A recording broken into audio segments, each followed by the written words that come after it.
네, 반갑습니다. 서울대학교 물리천문학부의 재원호입니다.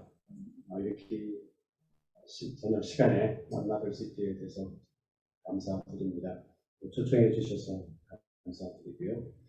오늘 모임은 제가 듣기로 한문과 신앙 전도 초청이기도 하고 또 신앙과 학문 관련된 내용이기도 하고 이런 것 같습니다. 근데 저에게는 신앙과 학문과 신앙은 조금 차이가 있는 것 같아요. 그래서 신앙과 학문 하면 이제 신앙하는 사람이 어떻게 학문을 할 건가. 근데 학문과 신앙 하면은 일반적인 누구나 하는데 학문이 어떻게 신앙하고 연결이 되는가. 이렇게 이제 나름대로 해석을 한다고 했을 때 제가 준비하면서 생각했던 거는 후자에 조금 관련이 됩니다. 일반적인 그런 접근에서부터 어떻게 그것이 신앙하고 연결이 될까. 특별히 이제 저는 학문 중에서 과학을 하니까 과학과 신앙에 대해서 말씀을 드리려고 하는데요. 근데 특별히 우리 젊은이들 또 이 동네에 있는 학생들은 특징이 생각이 많다는 거인 것 같아요. 인생을 놓고 봤을 때 가장 생각이 활발한 시대가 이제 지금 청년의 때인데 그렇기 때문에 막 억지로 강제로 믿으라고 해서 믿는 거는 아닌 것 같고 그렇게 믿을 수는 있지만 그게 오래가지는 못하는 것 같고 그만큼 회의가 들어오면은 이제 다른 생각들을 하기 때문에 신앙을 가지려면 어느 정도는 조금 이해는 돼야 될 것 같아요. 우리가 모든 것을 설명할 수는 없지만 어느 정도는 조금 마음이 열리도록 생각이 열어줘야 되는데 그래야 뭐 그 다음을 이어가든 말든 할 텐데요. 그래서 오늘 이제 그런 관점에서 시공간 밖에서 찾아온 창조주라는 그런 제목을 했고요. 시공간 하면 이제 어쨌든 그런 과학적인 그런 개념이 되고 창조주 하면은 아무래도 신앙적인 그런 관점이 되고요. 좀 이따 말씀을 드리겠지만 과학 같으면 이제 보이는 세계에 대해서 우리가 이야기를 하지만 창조주 하나님은 이제 보이지 않잖아요. 보이지 않는 세계에 대한 관한 어떤 그런 영역이라고 생각했을 때 그 두 개가 어떻게 연결이 될 건가라는 건데 이제 과학과 신앙에 대한 관점에서 보면 우리가 많은 질문을 하는 게 과학과 신앙은 상호 서로 모순인가 아니면 상호 보완적인가라고 하는 그런 질문을 할 수가 있습니다. 잘 보이시나요? 근데 네.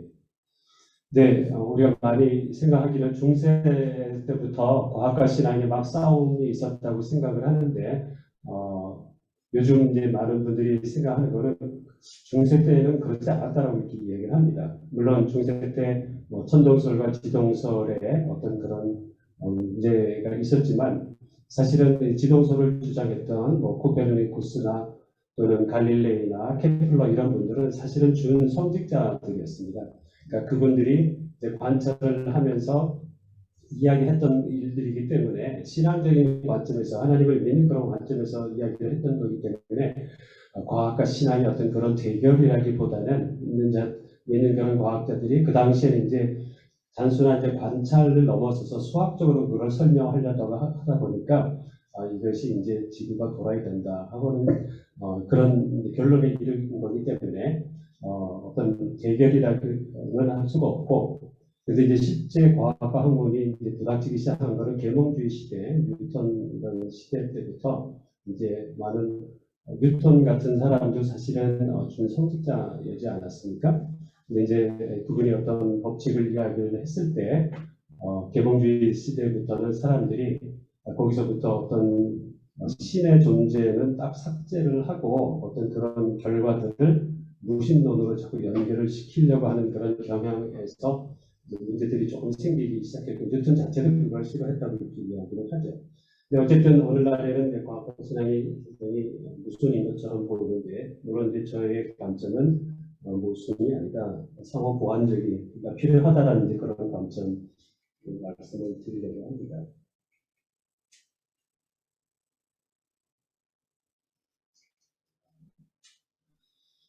그래서 여기 제가 포인터를 쓸 수는 없지만 위에 보시면 이제 과학이라고 되어 있고 밑에 이제 신앙이라고 되어 있지 않습니까? 과학이라고 하는 것은 출발이 물질에서 시작합니다. 잘 알듯이 보이는 물질에서 시작하고, 근데 이제 그 물질이 자꾸 파고 물질을 파고 보면 물질이 있는 게 아니라 그 속에 이제 에너지가 있게 되고, 그렇다고 에너지만 있으면 물질이 되느냐? 그게 아니라 물질 에너지 배후에는 어떤 법칙이 있다라고 하는 그 법칙을 찾아가는 것이 바로 이제 과학입니다. 그런 그 법칙이 어디서 왔느냐 하는 것은 이야기를 할 수가 없겠죠.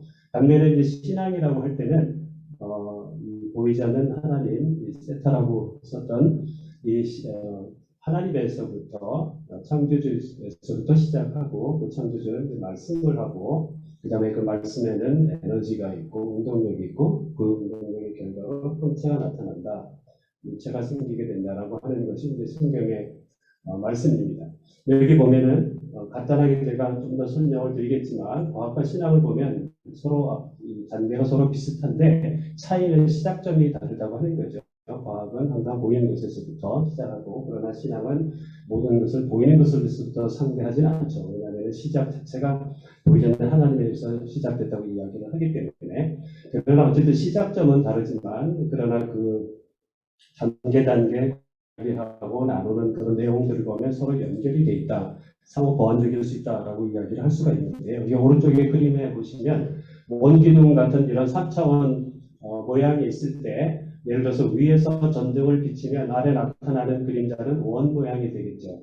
근데 옆에서 만약에 전등을 비치게 되면 옆에 나타나는 그림자는 사각형이 됩니다. 우리가 그림자만 놓고 보면 하나의 관점은 동그랗게 보이고 하나의 관점은 사각형으로 보니까 서로 다르다라고 할 수 있지만 원래 형체를 보면 3차원의 원기둥이라고 하는 동일한 거죠. 그래서 어느 방향으로 빛을 비추냐에 따라 나타나는 그림자는 다르지만 그 두 개의 그림자가 합쳐져야 원래 형체를 우리가 알아낼 수 있는 것하고 비슷합니다. 그러니까 서로 사실은 연관이 있다고 하는 것이죠.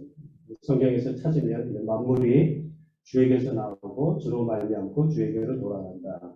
신앙대로 보면 만물에게서 나오고요. 그 다음에 만물은 다 결국 이 법칙 그 넘어서는 이제 주에게로 돌아가는 그런 형태가 될 수가 있겠고요. 우리가 잘 아는 과학자 아인슈타인은 과학이 없는 종교는 장님이고 종교가 없는 과학은 전륜발이다. 그러니까 과학만으로 모든 것이 설명이 될 수가 없고 반쪽이다 이런 전륜발이다. 종교가 없는 것은 그런 이야기를 할 수가 있는데 이걸 조금 더 이제 자세하게 말씀을 드리면 일단 과학이라고 하는 것은 자연의 법칙입니다. 그리고 그것을 다루는 영역은 이제 보이는 세계이고요. 보이는 것은 물론 우리가 만질 수 있는 이런 탁자같이 형체를 가지고 있는 물질을 이야기합니다. 근데 이 물질을 이렇게 하나하나 이렇게 작게 잘라보면 결국에 원자가 생기게 되는데 원자가 나타나게 되는데 원자의 속을 보면은 사실 우리가 고전적인 개념에서는 원자 속은 거의 비어있는 공간이거든요. 그래서 수소 원자를 생각하면 속에 양성자가 있고 전자가 있는데 그 크기가 워낙 작아서 양성자와 전자 사이의 공간은 99.99%가 거의 빈 공간입니다. 그러니까 사실은 우리가 물질을 전부 다 물질로 꽉 차 있어. 그래서 내가 만져서 이렇게 눈으로 볼 수 없는 것은 존재하지 않는다는 것은 유불론적인 그런 생각이었지만 사실 이제 과학이 발전하고 그 원자 속을 들여다보게 되니까 그 물질 속에는 물질이 있는 것이 아니라 사실 빈 공간이라고 하는 거죠. 근데 빈 공간이 어떻게 이렇게 탁자라고 하는 형체를 가지고 있습니까? 그거에는 이런 입자들이 에너지로 붙들려 있기 때문이다. 그러니까 이 물질 배후에는 에너지가 있다라고 하는 것이죠. 그러니까 우리가 잘 아는 아인슈타인의 그 공식 E는 mc제곱, E는 에너지고 M은 질량입니다. 물질을 나타내는 것이죠. 그러니까 물질이 에너지로 돼 있다고 하는 것을 알게 된 거, E = mc제곱이라고 하는 공식이 만들어진 것이 알게 된 것이 한 100년 정도밖에 되지 않았죠. 그러니까 만약에 제가 몇 수백 년 전에 많은 분들에게 여러분 이 물질은 에너지로 되어 있습니다 하면은 미친 사람이라고 하고 아마 교단에서 쫓겨났을 거예요. 그런데 이제 100년 전에는 이 물질은 에너지로 되어 있다. 물질 배후에는 에너지가 있다라고 하는 것을 이제 사람들이 알게 되죠. 자, 그러면은 에너지만 가지면은 물질이 만들 수가 있느냐? 이제 그렇지가 않죠. 예를 들어서 바람 에너지가 막 있다. 그렇다고 해가지고 어떤 물체가 생기는 건 아니라고 하는 것이죠. 이 에너지 배후에는 어떤 정보가 있다. 인포메이션이라고 하는 것이죠. 21세기가 정보의 시대라고 하지 않습니까? 에너지만 모아둬서는 물체가 되는 것이 아니라 어떤 그런 정보를 통해서 물리도 그렇고 화학, 생물, 이런 모든 것이 항상 이제 정보가 들어가 있는데 그런 정보에 의해서 이 운동력들이 모아져서 물체가 생기게 된다. 한마디로 지금 과학이 찾아가고 있는 이런 정보를 찾아가고 있는 겁니다. 그래서 이거를 이제 성경에서 지혜라고 얘기를 하는데 또는 법칙이라고 하기도 하는데 어쨌든 과학은 우리가 알고 있는 것은 물체는 배후에는 에너지가 있고 에너지 배후에는 어떤 지혜가 있다. 라고 하는 것을 찾아가는 겁니다. 그게 궁극적으로 그 지혜가 어디서 왔느냐? 법칙이 어디서 왔느냐? 법칙 스스로가 존재한다고 많은 사람들은 생각하지만 그 법칙 자체가 어디서 오는가를 이야기를 할 수가 없는 것이죠. 그래서 굳이 성경의 설명을 드자면 히브리서 11장 3절 후반절에 보면 보이는 것은 나타난 것으로 말미암아 되는 것이 아니다. 이렇게 되어 있습니다. 그렇죠? 그래서 오른쪽에 이 초록색으로 점선을 해놓은 것은 점선의 오른쪽은 보이는 세계입니다. 그렇죠? 그것의 초록색 점선의 왼쪽은 보이지 않는 색입니다. 에너지는 보이지 않죠. 법칙도 물론 보이지 않습니다. 또 한 가지는 로마서 1장 20절에 보면 창세로부터 그에 보이지 아니하는 것들 그의 영원하신 능력과 신성이 그 만드신 만물에 분명히 보여 알게 되나니 그러므로 저희가 흉내지 못할 것입니다. 이 자연 만물에는 그 신성이 그 자체는 신은 아니지만 하나님의 신성이 창조주의 신성이 나타나 있다. 이 만물에 나타나 있다라고 하는 것이죠. 어쨌든 이것이 이제 과학적인 관점인데 안에서 신앙의 이런 관점에서 보면 또는 어떤 영의 법칙, 영적인 법칙, 이건 이제 보이지 않는 세계를 이야기를 하는 것이죠. 시작은 이제 창조주, 영이신 창조주에서 시작을 합니다. 그리고 그 창조주는 말씀으로 합니다. 그렇죠? 말씀으로 모든 것을 지었고 그 말씀 속에는 운동력, 에너지가 있습니다. 그래서 이 히브리서 4장 12절에 보면 하나님의 말씀은 살았고 운동력이 있다. 운동력을 그 헬라어로 보면은 에너지, 에네르기아라고 합니다. 그래서 하나님의 말씀 안에는 에너지가 있고 그 에너지가 이제 형체를 만들게 된다. 그 다음 구절을 보면 그의 능력의 말씀으로 만물을 붙들고 있다. 이런 이야기를 설명합니다. 그래서 이 신앙의 법칙을 보면 아까 처음에 보여드린 것처럼 거의 나오는 요소들은 같은데 시작점이 다르고 순서가 접근하는 순서가 다르죠. 물론 오른쪽의 점선은 점선의 오른쪽은 보이는 세계도 왼쪽은 보이지 않는 세계를 의미합니다. 특별히 고린도후서 4장 18절을 보면 우리의 돌아보는 것은 보이는 것이 아니요 보이지 않는 것이니 보이는 것은 잠깐이요 보이지 않는 것은 영원하다. 라는 말씀을 볼 때 물론 우리가 보이는 세계에 살기 때문에 보이는 것이 굉장히 중요하죠. 눈 감고는 살 수가 없지만 그러나 보이는 것만으로는 전부 다 설명을 할 수가 없습니다. 이상하고 이해가 안 되는 일들이 워낙 많죠. 그죠? 왜냐하면 하나님은 보이는 세계만 받는 것이 아니라 보이지 않는 세계가 있다고 하는 것을 우리가 알지 못하면 그래서 보이는 세계 없으니까 안 보이니까 만질 수도 없는데 그런 존재하지 않아. 현실적으로 보이는 것만 우리가 상대하면 된다라고 하는 어떤 눈물적인 관점에서 보면 보이는 세계는 무시하고 그러니까 반쪽만 가지고 세상을 살다 보면 절대로 설명이 될 수 없는 그런 일들이 생기게 됩니다. 나 혼자 아무리 열심히 잘한다고 해가지고 나 혼자 운전을 해도 나 혼자 운전만 잘하고 차선 잘 지킨다고 해서 문제가 없는 건 아니죠. 전혀 내가 예기치 못한 내가 컨트롤할 수 없는 상황이 우리 인생에게 있다라고 하는 것입니다. 자, 이건 이제 과학과 신앙이고 우리의 건강도 보면은 사실 우리가 몸을 생각을 하면 몸이 이 세상의 질병의 개수가 한 10만 개, 20만 개라고 이야기를 합니다. 가지의 그런 수만 가지의 질병의 원인을 보면 건강을 해치는 걸 보면 어떤 균형이 깨지는 에너지가 깨지는 그런 것을 이해를 합니다. 특별히 이제 한의학에서는 이제 그런 얘기를 많이 하죠. 어떤 눈에 보이는 어떤 그런 문제를 해결할 뿐만 아니라 그것의 근본을 찾아가고 해결하려고 하는 그런 노력들을 하고 있지 않습니까? 지금 양약도 뭐 그런 조치를 하고 있고요. 근데 그 에너지 깨진다고 하는 것이 어떤 우리 사람의 어떤 기억들, 그래서 우리 몸 같은 데도 옛날에 어떤 트라우마 같은 것의 기억이 우리 몸에 남아 있습니다. 그것이 우리의 행동을 바꾸게 되고 그런 습관이 우리의 몸에 건강을 해진다고 하는 것을 우리가 알게 되죠. 근데 그런 생각이나 기억이 결국은 마음에서부터 시작을 하는, 그래서 어떤 그 스탠포드 대학의 티더라고 하는 교수는 미래의 의학은 몸의 에너지를 어떻게 조절하느냐에 비추할 것이다라고 하는 이런 이야기를 한 걸 보면 어떤 이런 흐름이 있다고 하는 것을 알 수가 있고요. 또 성경에도 보면 잠언 18장에 보면 사람의 심령, 마음이죠. heart. 그의 병을 능히 이기려니와 마음이 이 병을 이기려니와 심령, 그 마음이 상하면 누가 그것을 일으키겠느냐라고 하는 것을 보면 결국 건강이 이 마음에서, 보이지 않는 마음에서 컨트롤이 된다라고 하는 것을 알 수가 있고요. 우리의 삶의 법칙을 보면 이 고린도전서 15장 37절 말씀, 제가 좋아하는 말씀인데요. 또 너의 뿌리는 것은 장래 형체를 뿌리는 것이 아니요 다만 밀이나 다른 것에 알갱이 뿐이르되 하나님이 그 뜻대로 저에게 형체를 주시되 각 종자에게 그 형체를 주시느니라, 이렇게 되어 있습니다.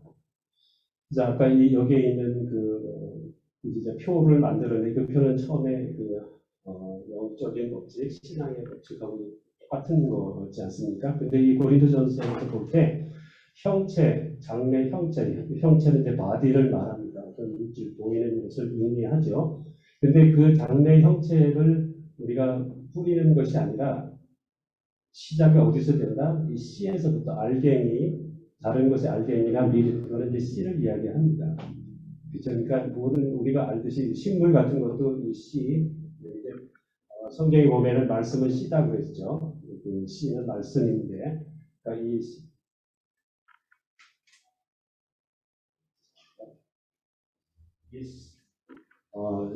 식물 같은 경우에도 씨에서부터 거기에 에너지가 들어가게 되면 식물이라고 하는 형체가 생기게 되죠. 동물도 마찬가지입니다. 씨에서 시작하죠. 사람도 마찬가지죠. 씨에서부터 시작해서 이제 에너지가 공급이 되면 그 형체가 생기게 됩니다. 하나님의 법칙도, 우리의 삶의 법칙도 마찬가지로 하나님의 말씀 그 씨에 담겨져 있는 에너지, 그 에너지를 통해서 이제 형체가 드러나게 됩니다. 이 씨 속에 있는 그 에너지를 통해서 싹이 나고, 싹이 자란 다음에 이제 뿌리가 나리고, 이제 뿌리가 나린 다음에는, 내린 다음에는 뿌리를 통해서 에너지를 공급을 받았을 때 싹이 이제 계속 자라고 열매를 맺는 것과 마찬가지죠. 그러니까 이 구조를 보면 우리 삶의 법칙에 대한 생각을 할 수가 있는 게, 만약에 형체를 달라고 한다. 퓨처, 나중에 미래에 나타날 어떤 형체를 우리가 구할 때 하나님, 여기 내가 사과를 나한테 주세요. 나에게 사과가 필요합니다. 사과를 달라고 할 때 하나님은 뭘 주신다는 거예요? 사과를 주시는 게 아니라 사과 씨를 주시는 거예요. 말씀을 주시는 거죠. 그래서 그 말씀 속에는 앞으로 장차 나타날 장래의 형체가 들어가 있는 겁니다. 그러니까 하나님 우리에게 씨를 주시는데, 사과 씨를 주시는데, 하나님 나는 사과를 달라고 하지 누가 씨를 달라고 했습니까? 근데 하나님의 방법은, 창조의 방법은 씨를 주시는 거예요. 이제 그 씨를 통해서 물론 시간이 흐르게 되죠. 그러니까 믿음이 필요한 건데, 그 씨 속에는 앞으로 나타날 사과의 형체가 그 속에 담겨져 있다라고 하는 것이죠. 이것이 우리의 삶에, 우리가 기억할 수 있는 삶의 법칙이라고 이야기할 수가 있겠습니다. 자, 그래서 이 신앙과 학문의 이런 상부도성, 순서는 다르지만 어떤 요소들을 봤을 때는 두 가지가 다 필요하다. 그죠? 우리가 보이는 것만 살 수도 없고, 그렇다고 보이지 않는 것만 우리가 추상적으로만 살 수도 없고, 그 두 가지 경계 속에 인간은 보이는 세계와 보이지 않는 세계의 영역 그 중간에 있습니다. 동물들은 다 보이는 세계에 있죠. 천사들 같은 영적인 피조물들은 다 영적인 세계에 있지만, 인간만은 보이는 세계, 물질 세계와 보이지 않는 세계, 영적인 세계의 경계 하나님 이렇게 주셨습니다. 근데 그 신앙과 학문, 과학과 신앙의 이런 상보성의 하나의 예를 제가 이제 시간의 문제를 가지고 이야기를 하려고 합니다. 창세기 1장 1절에 보면 대체 하나님이 천지를 창조하셨다. 영어로는 이렇게 쓰게 되고, 제가 주제넘게 히브리어를 썼는데 굳이 필요는 없을 것 같습니다. 근데 어쨌든 히브리어 오른쪽에서부터 읽으면은 이제 베레시트라고 해서 엄밀하게 따지면 in beginning입니다. 근데 이 레시트라고 하는 이 beginning이라고 하는 단어의 용법이 소위 이제 컨스트럭트라고 하는 분석을 하면 컨스트럭트는 요법입니다. 컨스트럭트라고 하는 것은 그 뒤에 항상 오브가 따라오게 돼 있어요. 오브에. 근데 여기는 그 다음에는 이제 바로 바라라고 해서 창조하였다라고 하는 동사가 나오기 때문에 이 단어 다음에는 오브에 나오는 뭐 어떤 명사가 없습니다. 그래서 우리가 영어로 번역을 할 때 그냥 in the beginning으로 끝나죠. 근데 사실은 in the beginning of라고 하는 것이 이제 of가 생략이 되는 거예요. 그 왜 시작이냐? 그랬을 때 바로 이제 시간을 대체 하나님이 이제 시간을 창조했다. 왜냐하면 그 전에는 시간이라는 개념이 이제 필요 없었는데 하나님께서 시공간 속에 어느 한 순간에 시간이라고 하는 것을 만드셨는데 시간이라고 하는 건 뭐냐면 여기 제가 썼듯이 시간이라는 것은 사물의 변화를 기술하기 위한 개념입니다. 어떤 변화, 위치의 변화라든가 속도의 변화, 뭐 이런 어떤 상태의 변화를 기술할 때는 시간이라는 개념이 필요해요. 근데 만약에 거꾸로 이야기해서 상태 변화가 없다면 시간이라는 개념이 필요 없죠. 만약에 이 물체가 책상 위에 그대로 놓여 있고 계속 이 상태로 놓여 있다면 시간의 개념이 필요 없습니다. 근데 이것이 위치가 바뀐다든가 또 어떤 이런 운동을 한다든가 했을 때는 시간의 개념, 그러니까 변화가 나타나기를 기술하는 것이 시간이다. 그러니까 하나님이 태초에 시간을 만드셨다고 하는 것은 시간 전에는, 태초 전에는 시간의 개념이 필요 없는, 그죠? 영의 세계고, 시간으로 기술할 수 없는 세계고, 그러나 시간 이후에부터는 뭔가 변화가 된다라고 하는 것을 의미합니다. 그리고 시간이라고 하는 건 이제 사건들 사이의 간격을 의미합니다. 근데 여기서 사건이라고 하는 뭐 자동차 사건 뭐 이런 것을 의미하는 것이 아니라 물리학적으로 사건이라고 하는 것은 한 공간과 4차원 공간, 위치와 시간이 정해지면 그것이 하나의 사건입니다. 그러니까 21년 11월 10일 이 자리, 그것이 한 사건이고, 그 다음에 내일 저희 집, 그러면 그것도 또 다른 시공간 속의 한 점이 되죠. 그러면 그 여기 있는 한 점과 또 다른 곳에서의 시공간의 한 점, 그 두 점들이 다 두 개의 사건입니다. 이제 그 사이에 어떤 이제 시공간의 거리가 있게 되죠. 그래서 사건들 사이의 간격을 나타내는 것이 이제 시간입니다. 자, 그럼 우리가 질문을 할 수 있는 게 우주의 나이는 6일인가 아니면 140억 년인가 라고 하는 것을 질문을 할 수가 있습니다. 많이 생각할 때 6일의 기간은 창조론, 성경에서 6일이라고 하니까 성경은 6일이고 그러나 이제 과학적인 어떤 그런 관측들과 해석에 의하면은 우주의 나이는 140억 년에 해당한다 이렇게 이야기되죠. 그래서 6일은 성경이고 그러나 학교에서 배우는 과학은 140억 년이다.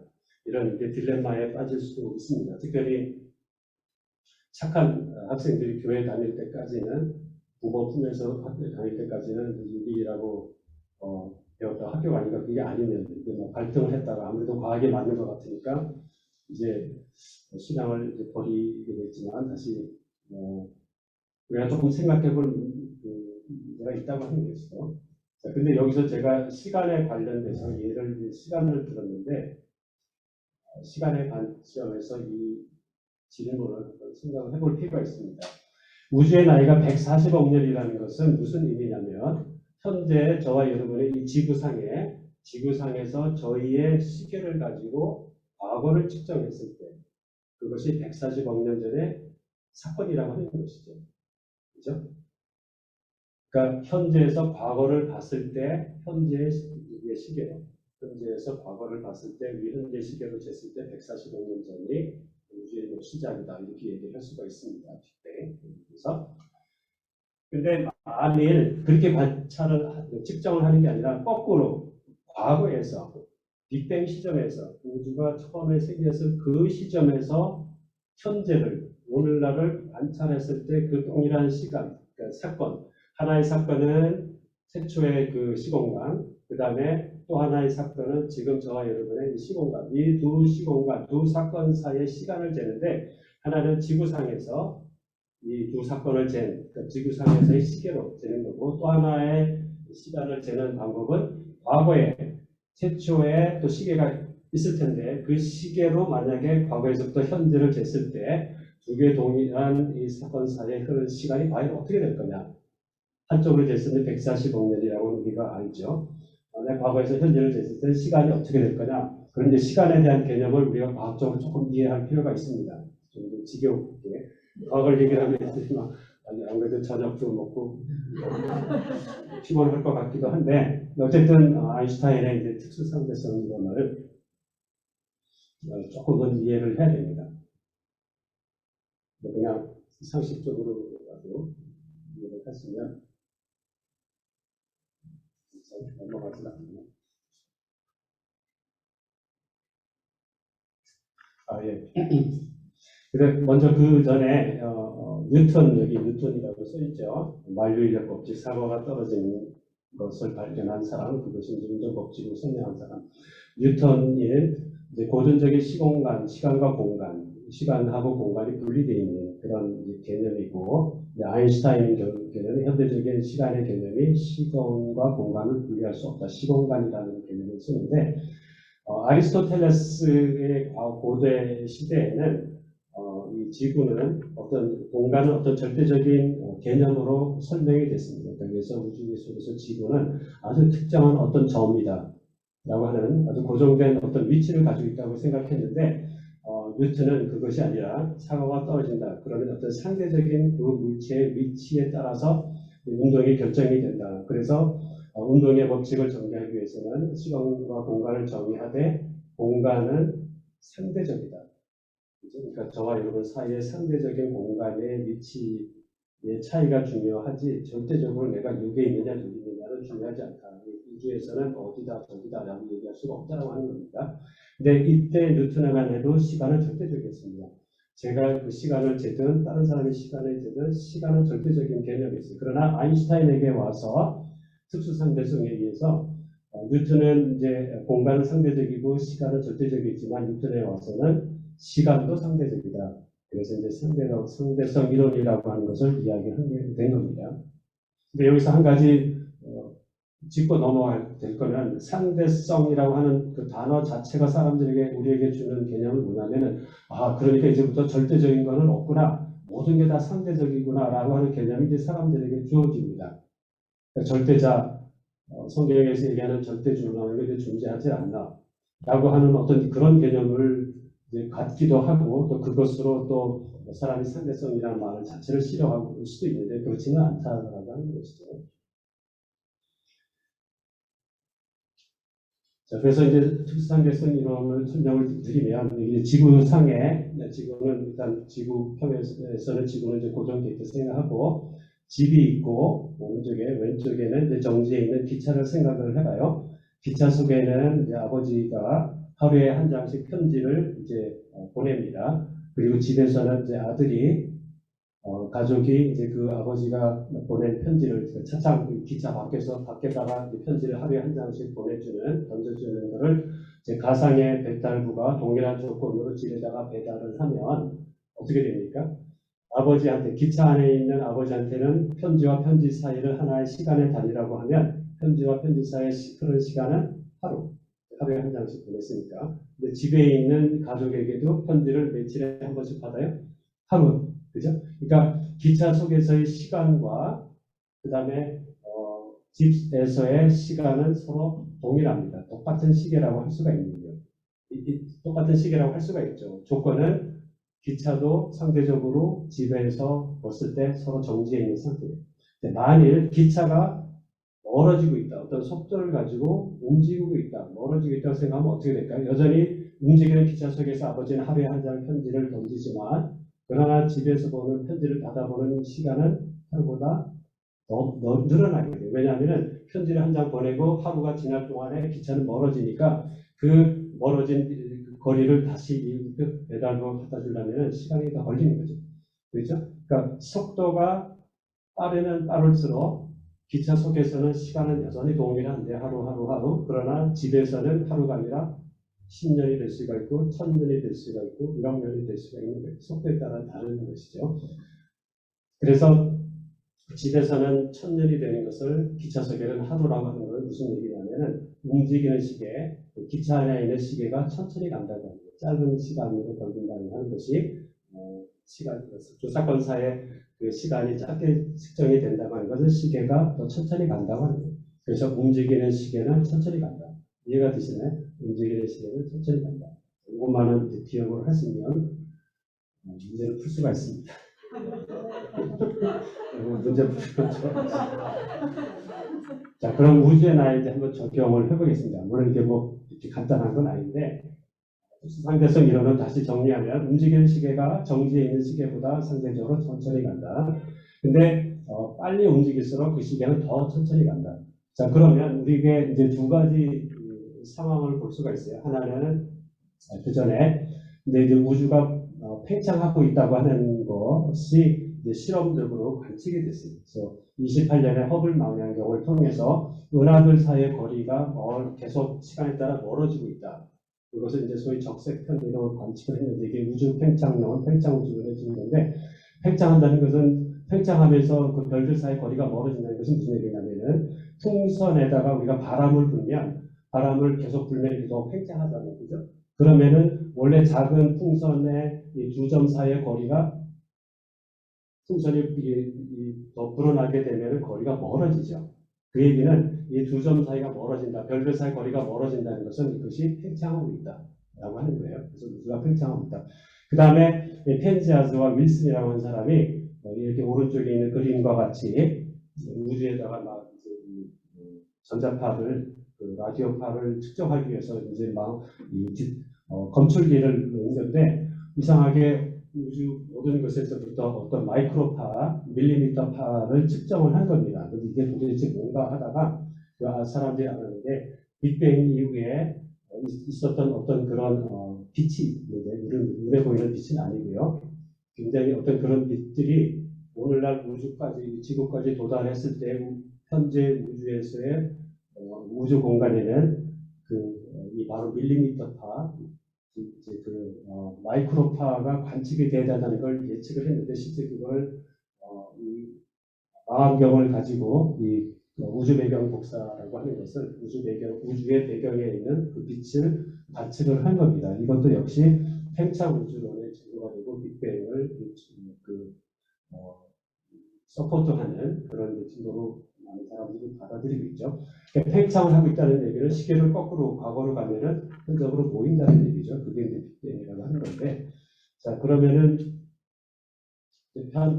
팽창하고 있다. 그 얘기를 굉장히 빠른 속도로 초기에는 움직이고 있었다고 하는 거, 팽창하고 있었다고 하는 거고, 오늘날에는 여전히 우주는 팽창하고 있지만 초기의 우주에 비하면 굉장히 적은 속도로 거의 정지 상태에 해당하는 속도로 움직이고 있다. 그러니까 정지 상태라고 생각을 할 수가 있습니다. 그래서 초기 우주는 오른쪽에 있는 지구는 아까 말씀드린 직과 같이 정지에 있다고 생각을 하시면 되고요. 왼쪽에 빅뱅 당시에 굉장히 팽창하는 우주는 굉장히 빠른 속도로 움직이는 열차라고 생각을 하시면 돼요. 그런데 두 개의 시계가 다르죠. 집에 있는 사람의 시계와 움직이는 열차 속에서의 시계, 또 한쪽은 오늘날 지구에서 저와 여러분이 가지고 있는 시계, 그 다음에 태초에 어떤 그 시계가 있을 때 그 두 개의 시계를 연결시켜주는 것이 바로 우주 배경 복사라고 하는 것이 있고요. 물체가 생겼을 때 과거 당시의 온도와 오늘날의 온도, 지구 우주에 나아가서 온도를 재면 마이너스 270도 섭씨, 그 다음에 절대 온도를 이제 3켈빈이라고 하는데 어쨌든 10의 13배 정도의 온도 차이가 생기게 됩니다. 그 얘기는 우주의 초기의 1초가 오늘날 시계로 보면 9만 년이라고 되는 이렇게 우리가 해석을 할 수가 있습니다.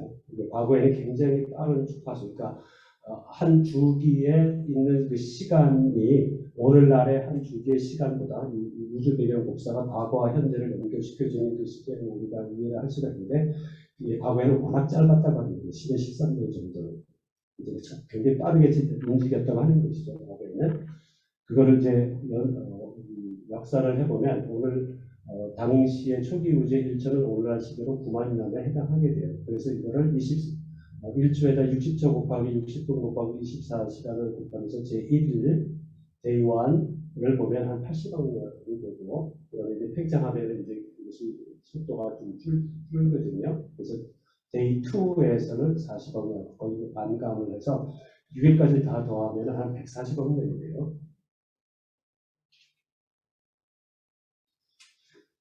140억 년. 그래서 우주의 나이는 140억 년. 자, 그런데 우리가 지금 140억 년이라고 하는 거는 지금 누구의 시계로 잰 겁니까?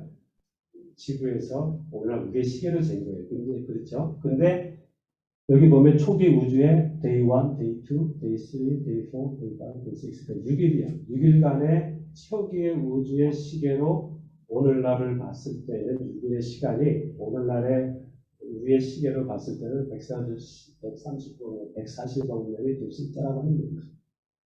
이게 왜 그래요? 두 사건은 동일하지만, 그죠? 근데 뭐가 측정하는 누가 상대적으로 누가 시간을 측정하냐, 두 사건 사이에 지난 시간을 누가 측정하느냐에 따라 내가 측정하느냐, 과거에 어떤 관찰자가 있어서 그 관찰자가 그 두 개 사건 사이의 시간을 측정하느냐에 따라 전혀 다르다라고 하는 것이 이거는 특수 상대성 이론입니다. 그래서 우주의 나이가 다시 질문을 6일인가 140억 년인가 했을 때 초기의 우주의 관점, 빠른 속도로 팽창하는 상태에서의 초기 우주의 관점에서 보면 현재를 바라보면 6일의 사건이 오늘날의 관점에서 상대적으로 정지해 있는 상태의 오늘날의 우주 관점에서 과거를 바라보면 굉장히 긴 시간이 될 수가 있다라고 합니다. 그럼 질문은 어떻게 돼요? 두 시간이 다 맞다 할 수 있죠.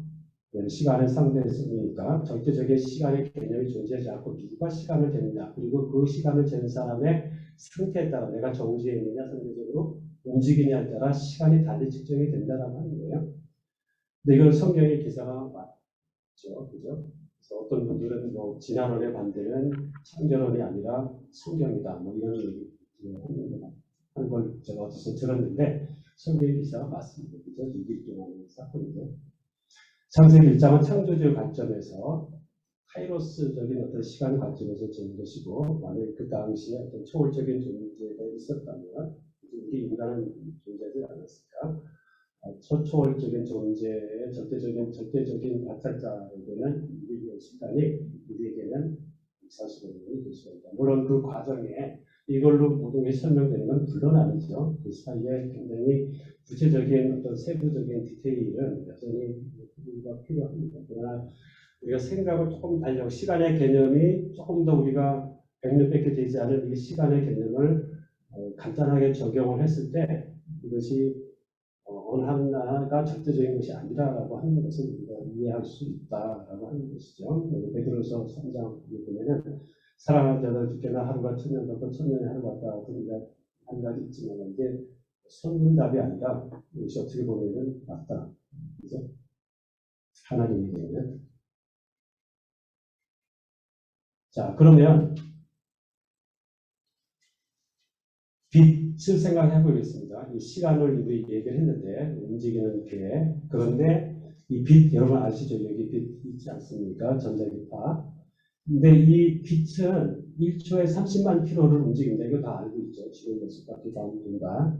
그렇죠? 근데 이 속도는 30만 킬로미터 퍼 세컨드는 절대적인 값이에요. 그 어떤 물질도 이 속도보다는 절대 빨리 움직일 수가 없어요.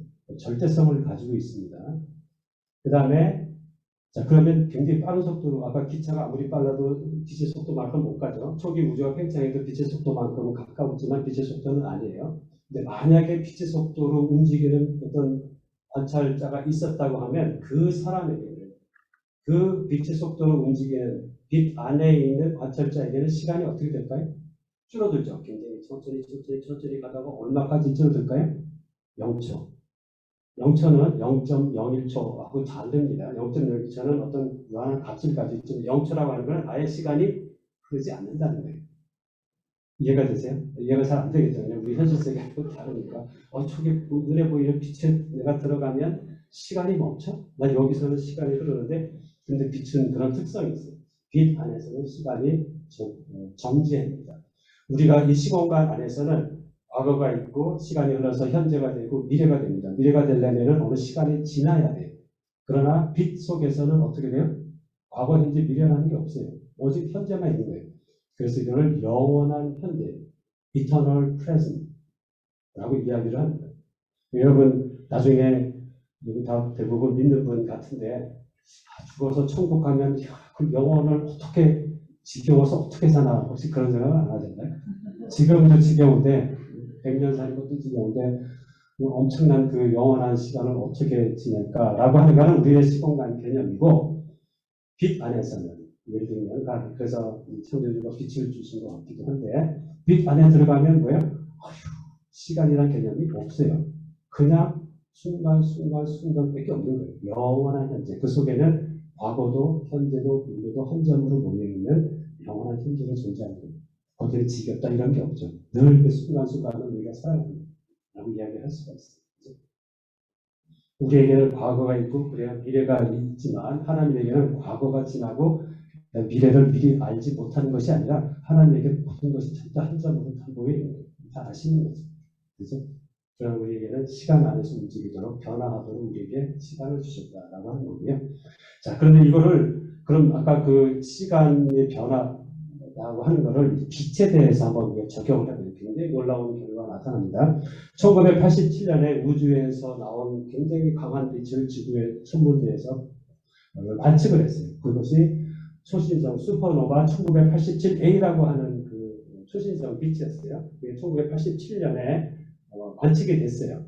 근데 사람들이 알게 된 게 이 초신성 1987A가 지구에서부터 얼마나 떨어져 있냐, 지구의 시계로 봤을 때 17만 광년. 1광년은 빛이 1년 동안, 그죠? 초당 30만 킬로미터가 1년 동안 진행한 거리가 1광년을 17만을 곱하면 17만 광년. 그러니까 지구의 시계로 크로노스로 17만 광년 떨어진 빛이 폭발하면서 그 빛이 이제 빛의 속도로 달려와서 17만 년 동안 달려와서 지구에 도착한 게 언제라고요? 1987년. 예. 자, 그러면 초신성이 폭발하면서 빛이 출발을 했을 때 내가 그 빛하고 같이 떠났으면 그 빛에게는 몇 년이 걸렸을까요? 응용 문제. 몇 년이 걸렸을까요? 0초. 0초. 우리의 시계로는 17만 년을 걸렸던 이 두 사건, 당시에 폭발했었던 그 사건과 오늘날 지구에서 측정했던 그 사건, 두 사건 사이의 거리, 그 시간이 지구의 시간 크로노스로는 17만 년이 걸린 게 빛의 속도로 가면 아까 뭐라고 했어요? 빛의 속도, 빛 안에서는 시간이 정지, 0이에요. 0. 시간이 줄고 0이 되는 거예요. 그러니까 우리에게 17만 년이 걸리지만 빛 안에는 멈춰. 순간, 이거 눈 깜빡할 순간도 아니고 그냥 영체 시간이 안 흐르는 거예요. 얼마나 놀랍지 않으신가요? 여러분, 우리가 바깥에 밤하늘에 보이는 그 빛, 별빛은 우리 눈에는 지금 보이지만 그 빛은 그 별을 언제 떠난 거예요? 과거에 떠난 거예요. 오래전에 떠난 거예요. 그렇죠? 근데 더 놀라운 거는 그 빛은 지금도 계속 우리에게 다가오고 있다. 내 눈에는 보이지 않지만 이미 그 별을 떠나서 우리에게 계속 오고 있다는 거예요. 여러분, 우리가 에베소서 4장에 보면 만세전에 그리스도 안에서 우리를 택하셨다고 했어요. 주님의 품 안에, 하나님 품 안에만 둔 게 아니라 시공간을 하나님이 만드시고 시공간에 우리를 인간을 두셨어요. 그렇죠? 그리고 그냥 내버려 두신 게 아니라 너희들 알아서 살아라고 두신 게 아니라 그 하나님의 품을 떠난 하나님의 사랑의 빛이, 그 빛이 아버지의 품을 영원전에 떠난 아버지의 빛, 그 사랑이 우리를 향한 하나님의 은혜가 지금도 우리에게 오고 있다는, 우리 눈에는 안 보이죠. 영원전에 떠난 하나님의 품을 떠난 그 사랑의 빛이 우리 눈에는 안 보이지만 지금도 계속 오고 있다는 거예요. 믿으세요? 그렇게 믿겨집니까? 이런 것이 조금 도움이 되나요? 이미 하나님이 여러분을 향한 그 사랑은 이미 다 결제가 난 거예요. 이미 떠났어요. 하나님의 품을 영원전에 떠나서 그걸 막을 수가 없어요. 이미 오고 있는 거예요. 우리가 그걸 기다리는 거예요. 그죠? 이제 17만 걸려서 그게 오고, 이게 언제 오나 하지만 이미 하나님의 품 떠났다는 게 중요하지 않아요? 언제냐는 것은 내 시간의 문제지. 내 인생의 시간의 문제라고 하지만, 어쨌든. 자, 그래서 빛은 시공간 물질 세계 안에서 비물질성을 가지고 질량이 없어요, 빛은. 그리고 절대성을 가지고, 그죠? 절대적인 속도가 있고, 영원성, 그 안에는 시간이 영원한 거예요. 그죠? 이러한 절대성, 비물질성, 영원성을 가지고 시공간 안에 돌아온 분이 누구예요? 예수님. 그렇죠? 예수님은 시공간 안에 하나님의 절대성과 영원성을 가지고 우리 시공간 안에 찾아오신 분. 하나님이 찾아오신 우리를 내보내셨지만 우리를 그냥 찾아오신 거예요. 왜? 우리 안에 그것을 막혀있는 길을 열어주시기 위해서. 그래서 이거를 정리를 해보면, 정리해야 되죠. 그죠? 창세기 1장 1절에 보면 특히 하나님 천지를 창조하시니라. 말씀이 고고 1장 2절에 보면 땅이 공허하고 혼돈하고 그다음에 깊은 까매고 그 땅에 임한 것. 그래서 창조의 사건이 일어난 것. 하나님의 시공간과 물질을 만들어 오신 사건 창세기 1장 1절입니다. 이거는 창조주 하나님을 의미해요. 그렇죠? 자, 시공간을 만드셨어요. 인류의 역사 가운데 이 하나님이 찾아오신 것이 요한복음 9장이죠. 태초에 말씀이 계시니 말씀 하나님과 함께 있으니 이 말씀은 하나님이시네요. 말씀이 땅, 지구의 시공간 안에 임한 거 인간으로 예수님이죠. 성육신이신 예수님. 자, 그러면 또 하나가 더 있겠죠. 요한일서 1장 1절에 보면 태초부터 있는 같은 태초예요. 생명의 말씀에 관하여 우리가 눈으로 들은 바요, 눈으로 본 바요, 자세히 우리가 손으로 만진 바라. 그 창조를 우리가 손으로 만지고 볼 수 있고 경험할 수 있고 만날 수가 있다고 하는 거예요. 누구예요? 성령님. 말씀이 근데 어디에 임한 거예요? 공허에 임할 때 창조의 시공간이 생기고 지구의 시공간 안에 들어올 때 예수님이 우리에게 찾아오셨고 인류의 역사의 한 사건으로.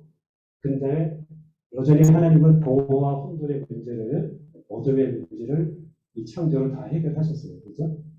근데 그 어둠의 잔재가 남아있는 흙, 땅이 어디일까요? 여전히 남아있어. 하나님은 모든 것이 좋았다 하셨지만 딱 한 가지 이 공허의 문제를 해결해야 될 곳이 어디냐면 사람의 흙, 사람의 몸. 저와 여러분 속에는 어둠이 있어요. 빛이 찾아오기 전까지. 그죠? 인간의 몸 속에 찾아오신 시공간 안으로 흙 속에 찾아오신 분이 그 성령님. 그래서 우리가 경험할 수 있는 실질적으로 역사에 2000년 전에 있었던 그 예수님을 통해서 나타나신 하나님 오늘날에도 시공간을 넘어서 우리에게 경험할 수 있는 동일한 하나님을 영원전에서 우리가 경험할 수 있는 것을 바로 성령이라는 것이죠. 그래서 제가 이제 결론적으로 두 가지를 얘기하고 싶어요. 복음을 나눠달라고 해서 복음을 제가 이해하는 복음을 두 가지 요약을 하면 첫 번째는 시공간 안에서 인간의 의미. 저와 여러분이 시공간 안에 왜 하나님이 우리를 시공간에 굳이 두셨을까? 왜 천사와 같이 그냥 시공간 밖에 있는 존재를 두셨으면 고민하고 내가 왜 이러지 뭐 이렇게 고민할 필요 없는데 굳이 우리를 시공간 안에 두셔서 변화하게 만드셨습니다. 시간 안에 있을 동안에는 우리는 변화될 수가 있어요. 자, 그런데 그 의미를 하나님의 형상에서 찾아보자는 거예요. 하나님의 형상은 뭐예요? 우리가 이미지 오브 갓, 그렇죠? 인간은 하나님의 형상이라고 하죠. 이게 무슨 의미일까요? 예를 들어볼게요. 우리가 겨울에 장갑을 끼잖아요, 그죠? 장갑을 낀다, 장갑을 손을 장갑에 낀다. 그래서 장갑은 손의 형상, 장갑은 손의 이미지예요, 그죠? 장갑이 손의 형상이라는 것은 무슨 뜻이 있어요? 장갑하고 손은 모양이 서로 비슷하다라고 의미도 있지만 또 어떤 의미가 있을까요? 장갑 속에는 뭐가 들어갈 자리가 있다? 손이 들어갈 자리가 있다. 자, 그럼 인간이 하나님의 형상이라는 건 무슨 뜻일까요? 그거를 우리가 대비를 하면 인간은 하나님과 비슷한 영적인 존재지만 인간 속에는 누가 들어올 수 있다? 하나님이 들어올 자리가 있다. 성령님이 영으로 빛으로 생명으로 사랑으로 우리 안에 들어올 자리가 사람에게는 있는 거예요. 그래서 유일하게 인간만이 하나님의 형상이에요. 인간에게만이 하나님이 들어올 자리는 동물에게 없어요. 똑같은 모양을 보면 비슷하게 생겼지만 흙도 있고 속에 보면 뭐 내장 있고 똑같지만 하나님의 관점에서 보면 하나님이 들어올 자리가 있는 것은 하나님의 형상 오직 인간만이 들을 수 있다. 그래서 고린도서 4장에 보면 우리가 이 보배를 질그릇에 가졌으니 담았으니 인간의 몸은 하나님의 영을 담는 그릇이다라고 하는 거예요. 이해가 되세요? 이 인간을 왜 찾아오실까요? 하나님의 생명을 그 사람을 부어주시기 위해서 영원전에 떠난 그 사람을 우리 안에 주시기 위해서 그렇죠? 그러니까 하나님의 창조는 언제 끝날까요? 하나님의 종착역, 창조의 정착역은 어디예요? 창세기 1장 1장에서 끝났을까요? 요한복음 1장에서 끝났을까요? 아니에요. 하나님 이 모든 것을 창조하신 이유는 우주 만물을 창조하시고 예수님이 오신 이유는 우리 속에 찾아오시기 위해서. 하나님의 창조의 끝은 어디냐면 바로 여러분 몸뚱아리 안에 그 흑암 속에, 공허함 속에 찾아오시는 것. 그것이 하나님의 창조의 끝입니다. 창조의 종착역인 것을 여러분 믿으셔야 돼요. 그것이 우리가 하나님이 우리를 시공간 안에 두신 이유입니다. 우리를 찾아오시고 우리를 도와주시고 우리 사랑하시기 때문에 내버려 두지 않고 우리 끝까지 찾아오십니다. 여기 도망가도 빛은 계속 쏘는 끝까지 찾아오십니다. 그래서 여기 보면 하나님의 영을 그 사랑을 인간에게 부어주고 우리에게 주신 성령으로 말미암아 하나님의 사랑이 우리 마음에 부음바 됐다고 말씀했지. 그 이유는 이 땅, 흙의 본질 자체가 공허하고 혼돈한 흑암이에요. 인생 가운데 공허함을 자꾸 느끼세요. 왜 땅만 상징해서 그런 거죠. 혼돈하고 흑암 자체가 땅의 본질이기 때문에. 근데 우리는 인간의 도움을 주시고 천사와 달리 그 흙의 본질은 공허와 혼돈한 흑암. 그 안에 주님이 찾아오신, 빛이 찾아오신 것을 그것이 인간의 시간 안에 사는 첫 번째 그 본질이고요. 두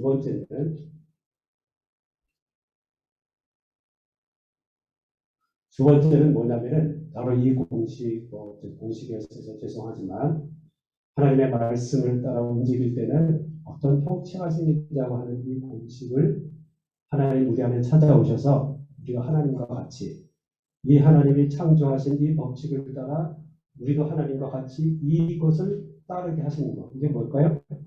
하나님의 새 창조의 동역자로 우리가 만드신 거예요. 왜냐 하나님의 창조의 법칙은 항상 하나님에서 시작돼요. 그렇죠?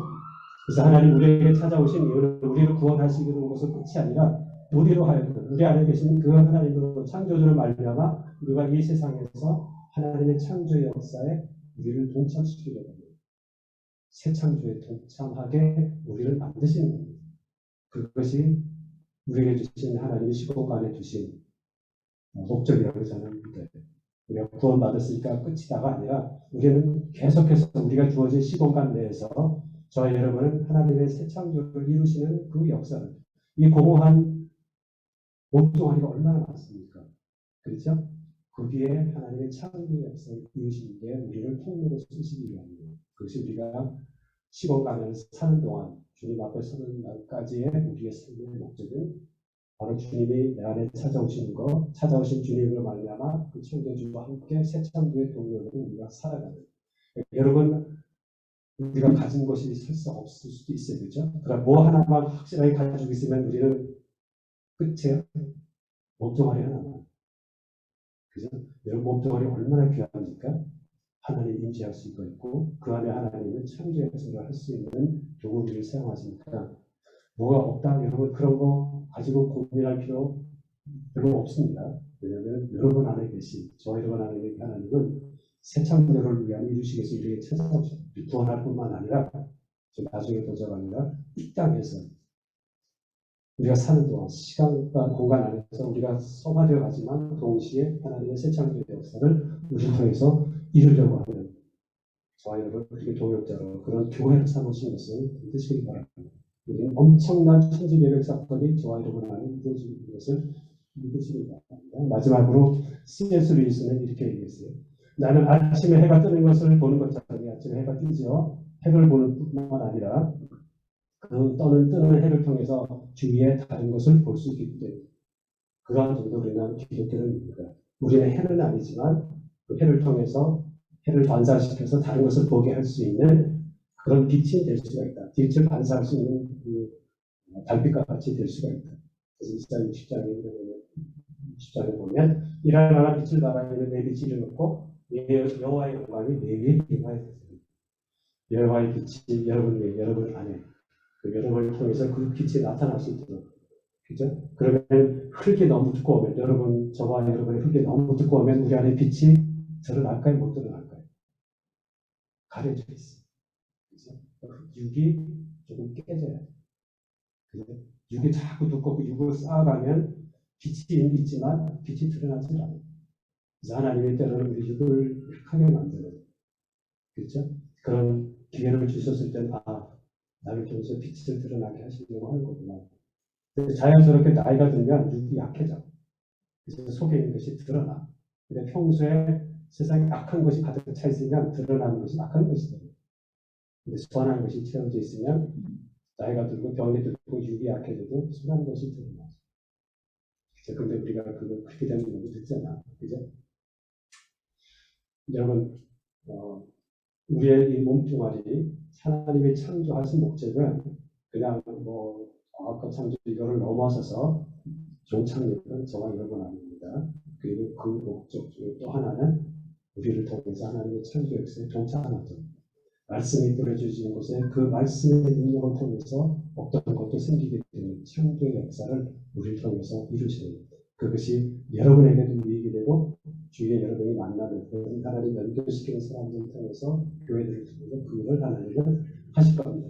그러니까 마지막 때 우리가 소망은 교회인 것을 받으시길 바랍니다. 우리에게 몸뚱아리 주신 이 몸뚱아리 잘 관리하시고 내 안에 이 어둡지 않은 너의 안에 빛이 어둡지 않은가 주님께서 그렇게 말씀을 하셨는데 그 빛이 잘 드러날 수 있도록 반사할 수 있도록 우리를 주님 앞에 드릴 수 있는 하나님은 하시는 것입니다. 하나님은 하나님을 할 때 내 걸 사용하지 않으세요. 내가 가지고 하나님 제가 이거 했어요. 하나님 받지 않으세요. 왜냐하면 그거 네가 했잖아. 하나님은 모든 것이 시작도 하나님이 하시죠. 그 시작, 창조 시작은 반드시 하나님이 하세요. 그래서 우리 안에 찾아오신 것이고 그 하나님에서부터 시작되는 것을 우리는 내가 막지만 않으면 하나님은 창조를 하시는 것을 믿으시기 바랍니다. 이 엄청난 천지기들, 엄청난 하나님의 창조 역사가 저희를 통해서 지금은 보이는 것이 무명한 것 같으나 우리는 유명하고 아무것도 없는 것 같으나 항상 부유하게 되고 우리가 죽는 자처럼 우리가 살고 이 고린도서 바울의 고백이 우리가 이 세상에서 담대히 믿음으로 살 수 있는 학문을 통해서 신앙의 연결이 되는 그래서 조금이라도 도움이 되었으면 하는 말씀으로 오늘 마치겠습니다. 감사합니다.